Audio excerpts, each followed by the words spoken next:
Sungguh, kata Nabi SAW, umatku itu akan dipanggil di hari kiamat dengan cahaya yang memancar dari bagian tubuhnya.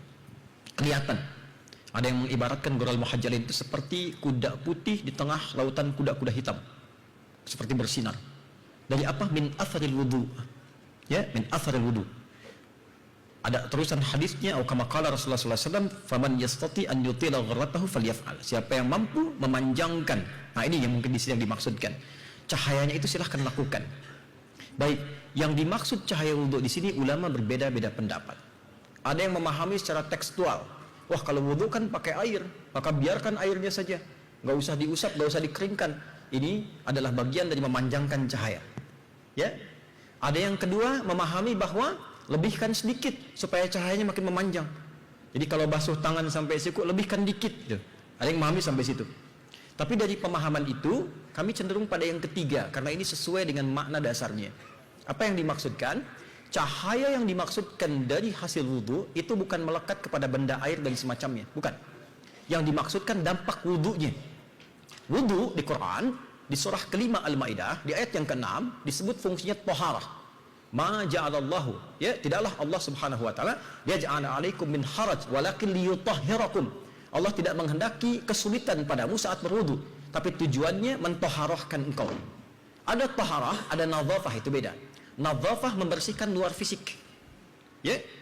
Taharah membersihkan luar dan dalam.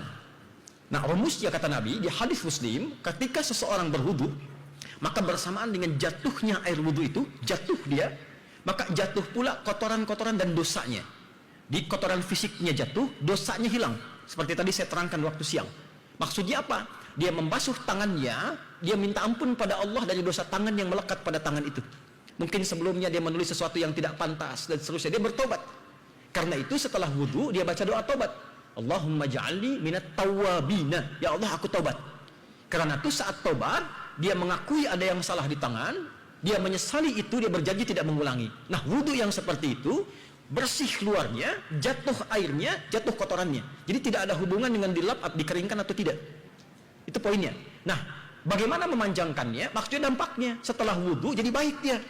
Ketika kebaikannya memanjang, lisannya jadi baik, pandangannya jadi baik, dipertahankan sampai wafat, panjangkan itu. Ada yang mengartikan, kalau batal, wudu lagi, batal, wudu lagi. Itu yang dimaksud dipanjangkan. Jadi ketika dia berlatih kurang bagus, dia wudu lagi, batal, wudu lagi, dengan tujuan menjaga kebaikan dalam dirinya. Itu yang dimaksud panjangkan cahayanya. Jadi asalnya tidak ada kaitan dengan kering atau basah. Jadi tidak usah dipaksakan, karena din itu yusrun, bukan usrun. Agama memudahkan, bukan menyulitkan. Anda bayangkan, zaman Nabi saja ada yang dimarahi oleh Nabi. Seorang sahabat kurang ilmu berfatwa. Apa fatwanya? Maaf, ada kecelakaan malam hari, ya. Normal sebetulnya bukan kecelakaan, dia berhubungan suami istri, musim dingin mau mandi susah, kedinginan. Kata sahabat, gak bisa, junub mandi katanya. Ya gak bisa, dia mandi meninggal. Begitu meninggal, laporkan ke Nabi, Nabi marah. Kamu ini kalau kurang ilmu jangan berfatwa, kata Nabi. Tobatnya dan sebagainya, kan bisa tayamum. Akhirnya muncullah di situ kemudian ajaran tentang tayamum. Ya, di antaranya turun surah-surah Al-Quran seperti terusan tadi dari Quran surah kelima ayat yang ke-6. Jadi yang ingin saya maksudkan di sini, jangan sampai memaksakan sesuatu yang menjadikan madarat dengan pemahaman yang mungkin baru sebagian didapatkan. Jadi kalau ibu sudah berwudu musim dingin dan kedinginan, lap aja sampai kering. Jelas ya? Panjangkan dengan aspek yang lain. Cahaya wudu adalah konsep dalam Islam yang merujuk pada keindahan dan kemuliaan yang akan dimiliki oleh anggota tubuh yang terkena air wudu di hari kiamat. Konsep ini sering disebut sebagai gurah dan tahjil.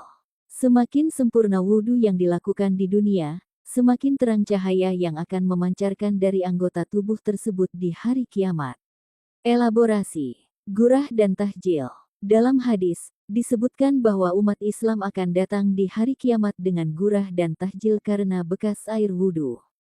Gurah diartikan sebagai keindahan, sedangkan tahjil adalah kemuliaan. Cahaya sebagai tanda iman. Cahaya ini menjadi tanda kemuliaan dan keimanan bagi umat Rasulullah yang menjaga wudunya. Menyempurnakan wudu. Semakin sempurna wudu yang dilakukan, semakin terang cahaya yang akan memancar di hari kiamat. Ada pendapat yang menganjurkan untuk membasuh anggota wudu lebih luas dari yang diwajibkan untuk memperluas area cahaya. Manfaat wudhu. Selain menjadi syarat sah salat, wudhu juga memiliki manfaat spiritual dan jasmani, seperti membersihkan dosa dan membuat wajah tampak lebih segar dan bersinar. Anjuran Rasulullah. Rasulullah SAW menganjurkan umatnya untuk memperbanyak wudhu agar kelak bersinar terang di hadapan Allah SWT.